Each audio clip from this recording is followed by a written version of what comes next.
बड़े भाग्य मानुष तनु पावा, सुर दुर्लभ सदग्रंथन गावा, और साधन धाम मोक्ष कर द्वारा। मोक्ष का द्वार है, लेकिन एक बात याद रखनी पड़ेगी कि मोक्ष का द्वार प्राप्त करने से पहले 4 द्वारों पे जाना पड़ेगा। और वो सबसे पहला कौन सा द्वार है? जहां आपका जन्म होता है वो परिवार का द्वार, और फिर उसके बाद में जिस नगर में आप रहते हैं वो पूर्व द्वार, फिर जहां आप जाते हैं दर्शन करने के लिए वो देव द्वार, और चौथा है फिर मोक्ष द्वार कि साधन धाम मोक्ष कर द्वारा।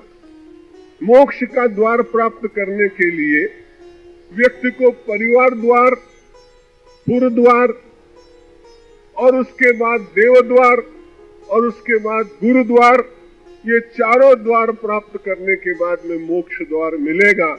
मैंने उनसे कहा कि आपने 4 द्वार तो बताए, बड़ी अच्छी बात, लेकिन मुरारी बापू जी आप भूल गए, ये 4 द्वार प्राप्त करने के बाद अगर हरिद्वार न गए तो आपकी यात्रा अधूरी रहती। हरिद्वार का मतलब ये खाली हरिद्वार जो वहां गंगा बहती वो हरिद्वार नहीं। हर का मतलब होता है प्रत्येक। लोग कहते हैं हर एक व्यक्ति में भगवान को देखो, हर माने प्रत्येक। तो मैंने कहा जब तक व्यक्ति इन 4 द्वारों पे चलते चलते और हर द्वार में यानी प्रत्येक व्यक्ति के भीतर नारायण का दर्शन न कर सके तब तक मोक्ष द्वार खुलता नहीं है। इसलिए हमारे यहाँ कहा गया कि सिया राम मैं सब जग जानी, करहूं प्रणाम जोर जुग पानी। प्रत्येक को प्रणाम करने की बात है। तुलसीदास महाराज ने ये नहीं कहा कि हिंदू को, मुसलमान को, ईसाई को, जैन को, बौद्ध को, पारसी को, जरथुस्त्र को, ये सब जातियों की दीवारें टूट जाती हैं।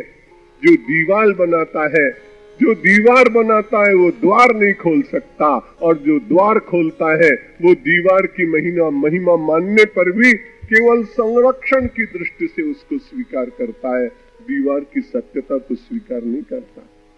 आपने देखा प्राचीन काल के आश्रम जंगल में होते थे, वृक्षों के नीचे विद्यार्थी पढ़ते थे और पर्ण कुटीर होती थी। उस ऋषि से किसी ने पूछा, बहुत राजा लोग आपके भक्त हैं, लेकिन अपने विद्यार्थियों के लिए आप पर्ण कुटीर क्यों बनाते हैं? उन्होंने कहा पर्ण कुटीर इसलिए बनाते हैं कि इसमें दीवार नहीं होती है, दीवार में से कुछ आप देख नहीं सकते हैं, लेकिन पर्ण कुटीर में से आप कुछ देख सकते हैं।